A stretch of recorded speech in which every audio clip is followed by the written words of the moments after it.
O sentido da vida. Tá aí algo que incomoda a gente desde o início dos tempos. Qual que é o sentido da vida? Ela sequer tem algum sentido? A gente sempre buscou respostas para essas perguntas, né? Se a gente pegar a antiga Mesopotâmia, por exemplo, as crenças deles, as crenças mitológicas, religiosas, estavam centradas, né, em explicar a origem do mundo e o lugar do homem nele. Então, se a gente pega o mito Enuma Elish, por exemplo, vai trazer narrativas sobre a criação do mundo, sobre o papel dos deuses. E se a gente for lá para o Egito Antigo, a gente vai ter crenças complexas ali sobre a vida após a morte, sobre o cosmos. Se a gente pegar as pirâmides, por exemplo, a própria mumificação, estavam profundamente enraizadas assim na busca por um sentido, na compreensão desse ciclo da vida, nesse ciclo da vida e da morte. Não dá pra gente também deixar de lado a Grécia Antiga, onde a história da filosofia ocidental começa, né? Então, os filósofos gregos, o Sócrates, o Platão, o Aristóteles, eram investigadores desse sentido da vida. O Sócrates, por exemplo, buscava a verdade, esse sentido através do diálogo, do questionamento. Já o Platão explorava a ideia de formas, mundos ideais, realidades transcendentes. Enquanto Aristóteles focava na observação do mundo natural, na lógica para entender a causa e a finalidade das coisas.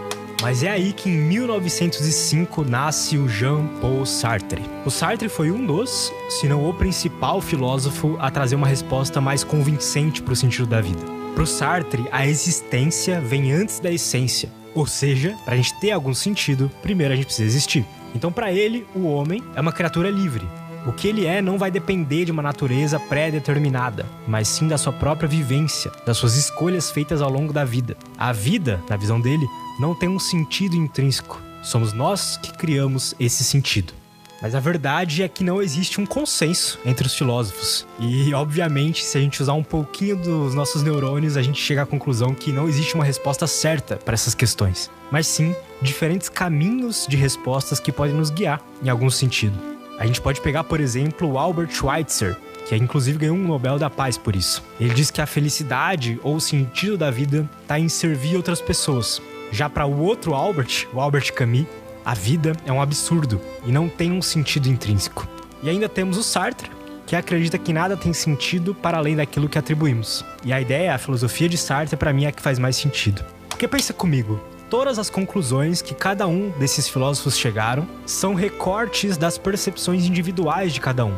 Então talvez de fato o significado da vida seja determinado pelo indivíduo. E também existem coisas como, por exemplo, a religião. A religião dá sentido para muitos seres humanos, né? E que mesmo que elas discordem entre si, possuam respostas diferentes para o sentido da vida, a maioria delas vai dizer que a vida é como se fosse um teste ou uma jornada em direção a um propósito superior. E isso, óbvio, que por definição cria um sentido único.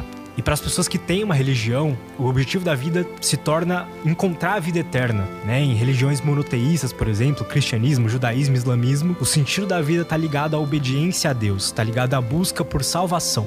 E além disso, ainda temos a sociedade, que talvez seja o que mais influencie diretamente qual que é a resposta do sentido da vida pra gente. A gente não precisa ir muito longe, não. Se a gente pegar nosso próprio grupo social que a gente vive, nossos amigos, nossa família ali, essas poucas pessoas que estão rodeadas na gente, essas pessoas vão criando regras sociais ou expectativas sobre a nossa vida, sobre a própria vida delas também, que influenciam diretamente as nossas perspectivas individuais, sobre o que vai ser considerado significativo na nossa vida, sobre o que é ser bem-sucedido na vida, qual que é o sentido da nossa vida.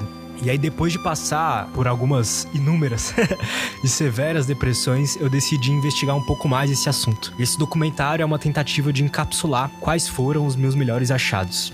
E aí, uma das melhores respostas que eu encontrei talvez esteja na filosofia do Sartre, na filosofia existencialista. Ou seja, ele definiu que o sentido da vida não é algo pré-definido, mas sim uma coisa construída por cada indivíduo, por meio de suas escolhas, por meio das suas ações. E aí, como ele mesmo diz, que a existência precede a essência. O que eu gosto dessa filosofia é que ela evita respostas fáceis, ela evita respostas universais, ela incentiva a reflexão.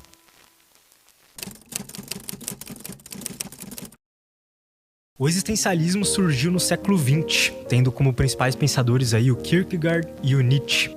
O foco do existencialismo está na experiência humana, questionando profundamente alguns aspectos fundamentais da existência, da liberdade individual. Então, cada um dos autores existencialistas vão possuir abordagens, vão possuir formas distintas de explicar o sentido da vida. Mas o legal desses caras é que eles não buscaram simplesmente descobrir uma verdade pré-definida ou um destino determinado, mas sim questionaram a natureza da existência humana. Não se limitaram a aspectos racionais, por exemplo, como muitas outras correntes filosóficas, mas exploraram os sentimentos da existência. É algo mais pautado na experiência, na realidade humana. E aí uma das características mais marcantes do existencialismo é o que eles chamam de o absurdo. O absurdo é a ideia que defende a ausência de um propósito intrínseco no mundo, mas que somos livres para atribuir significados e tomar decisões que deem sentido a nossas vidas. Ou seja, não há sentido no mundo, exceto aqueles que damos a ele. O Kierkegaard é conhecido como o pai do existencialismo, foi o principal pensador dessa filosofia. Ele também tinha depressão, uma personalidade bem melancólica, assim, tendo até terminado noivado por conta disso, e ele morreu apenas com 42 anos, aí vítima de um mal súbito que muitas pessoas dizem que ocorreu por conta da sua tristeza, né? E foram justamente a angústia, a solidão, a depressão e o desespero os temas mais abordados pela sua filosofia.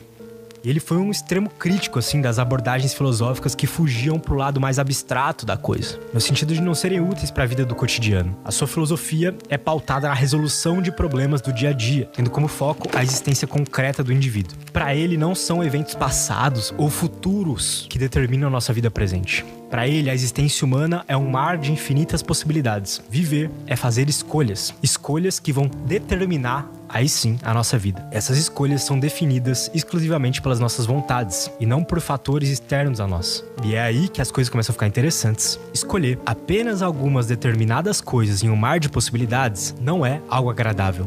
E por conta disso, viver é estar angustiado. Vale ressaltar também que ele era cristão. E para ele, a forma mais sublime e autêntica de se viver era a religiosa. E aí que seria quando a gente busca viver de acordo com propósitos de uma divindade maior. E aí uma grande afirmação da filosofia dele era que apenas essa forma de viver é capaz de nos salvar de todas as angústias causadas pela vida. Ele não falava que Deus deve ser o sentido da nossa vida, mas sim que a fé é uma forma de superar as angústias da existência. Já Nietzsche ia pro lado totalmente contrário, né? Ele tinha uma visão de mundo um pouco mais voltada pro ateísmo, trazendo a ideia de que Deus foi algo construído por nós e que, inclusive, ele está morto e nós o matamos. Ou seja, o centro da sua filosofia é que o indivíduo deve ser protagonista da sua vida. Ele não nos fala para ter fé em algo além de nós mesmos, mas sim que a gente deve dar ênfase para nossas emoções e para nossos sentimentos. Para ele, colocar a razão, colocar um ideal, um ídolo, num pedestal superior, era uma das principais causadoras do caos e da angústia da sociedade. Você vê que já é o contrário do Kierkegaard. O Nietzsche diz para não sacrificarmos a vida em nome de algo irreal ou projetado pela nossa cabeça. Ele diz que a gente deve valorizar a experiência real. A vida deve ser vivida e não apenas imaginada. A única coisa que existe é a nossa experiência. O passado e o futuro são mentiras. Tudo que existe está no agora. O resto é apenas uma ilusão. E na visão dele, então, não há saída para o sofrimento humano. E não importa o que façamos, em algum momento vamos sofrer. Mas também nos sentiremos bem. E depois sofreremos de novo. Depois nos sentiremos bem de novo. E essa é a vida.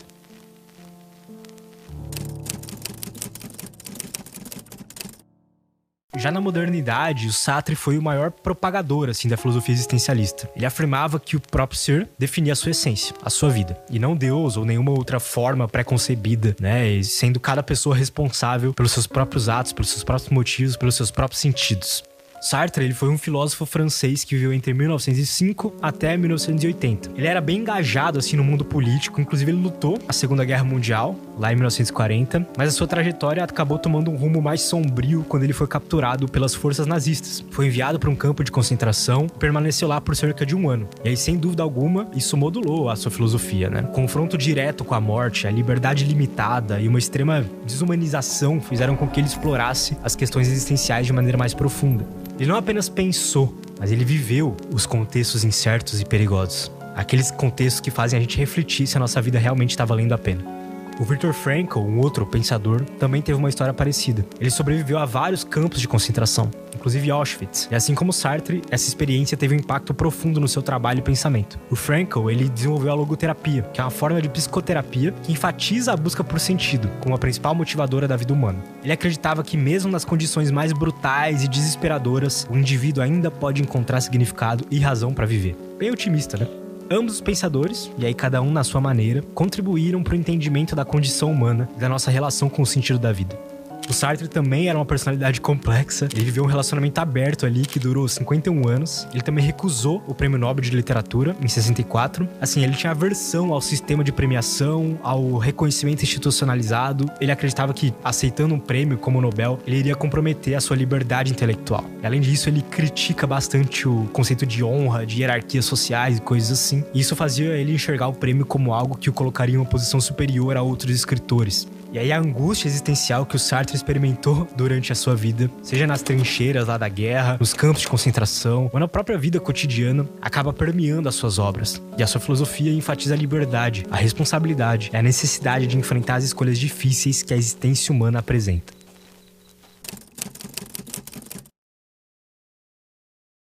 O homem é livre. O Sartre dizia que animais e objetos possuem uma essência que determina a sua ação e seu destino. Ou seja, para eles, a função existente dentro do mundo está limitada à forma como foram projetados. Então um gato jamais vai conseguir voar. A sua existência está limitada à sua essência. Já os seres humanos são diferentes. Como a gente não tem uma essência pré-determinada, o homem é livre. São os acontecimentos da sua vida e suas escolhas a partir deles que determinam a sua caminhada. Nós também não temos asas e não podemos voar. Mas devido à nossa liberdade, essa falta de essência intrínseca, a gente consegue criar um pássaro de alumínio gigante que nos permite voar. Ou seja, nós que damos significados às coisas. Ele dizia que o ser humano não é obrigado a nada, e por isso a gente pode viver de acordo com aquilo que queremos. Não existe uma natureza que limite o homem a viver de uma determinada forma. A gente tem a liberdade de decidir como a gente vai viver, os valores que a gente vai ter, o que a gente vai gostar, e todas as demais decisões tomadas durante a nossa existência. E aí, para nós, a existência vem antes da essência, ou seja, não somos algo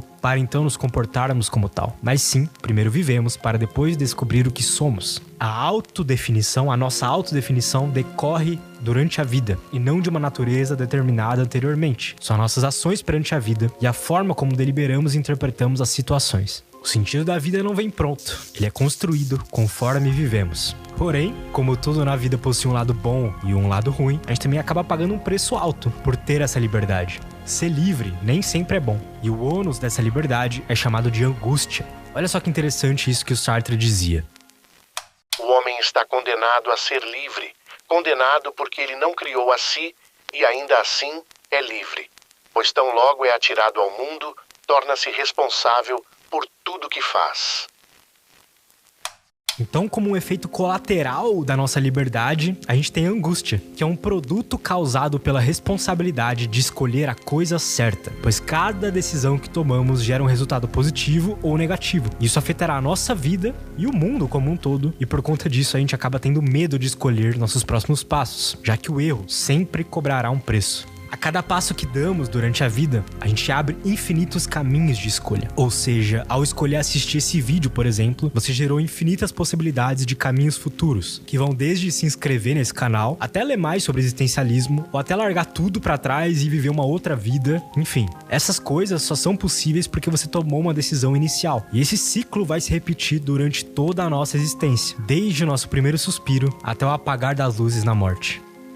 O homem nada mais é do que aquilo que ele faz de si mesmo. Ninguém tá fadado a ser mal ou bom, fracassado ou bem-sucedido. As nossas escolhas geram ações, e essas, por sua vez, geram consequências. E aí não existe nenhum culpado pelo nosso estado de vida além de nós mesmos. Isso é o que o Sartre chamava de responsabilidade total. Para ele, a gente não precisa de valores universais pré-determinados para agirmos de forma correta, pois até mesmo os valores universais são criados por nós, se tornando universais apenas pelo fato de que eles agradam muitas pessoas. A total responsabilidade por nossas ações não ignora a incerteza do mundo. O Sartre concorda que existem condições que simplesmente fogem do nosso controle, mas isso não elimina a liberdade. Uma coisa é o fato que ocorre conosco, e outra bem diferente é o sentido que damos a esse fato e o que decidimos fazer a partir disso. Então a gente não escolheu onde a gente nasceu, a gente não escolheu quem é a nossa família, que escola a gente frequentou, a gente não escolheu nem o nosso nome, né? E tá tudo bem.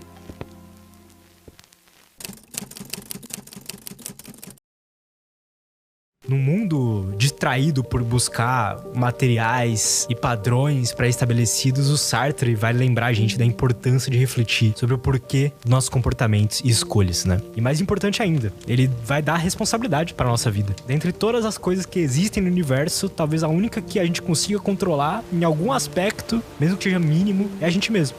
E entender isso serve como uma válvula, assim, pra diminuir um pouco dessa angústia que a gente sente, né? Já que qualquer mudança significativa que a gente pode fazer tá sempre em nós, não tá em algo externo. Eu acho que a gente precisa se desviar, se afastar dessas buscas universais por sentido e entender qual que é a nossa busca. E é claro que essa liberdade traz pra gente uma angústia, né? Mas é uma angústia necessária. Se ela não estivesse aí, né? Imagina o quanto de decisões erradas que a gente teria tomado. O vídeo de hoje é um convite a essa autenticidade, a essa construção consciente das nossas próprias histórias de vida. Tudo que a gente quer no final é que tudo isso tenha valido a pena, não é mesmo?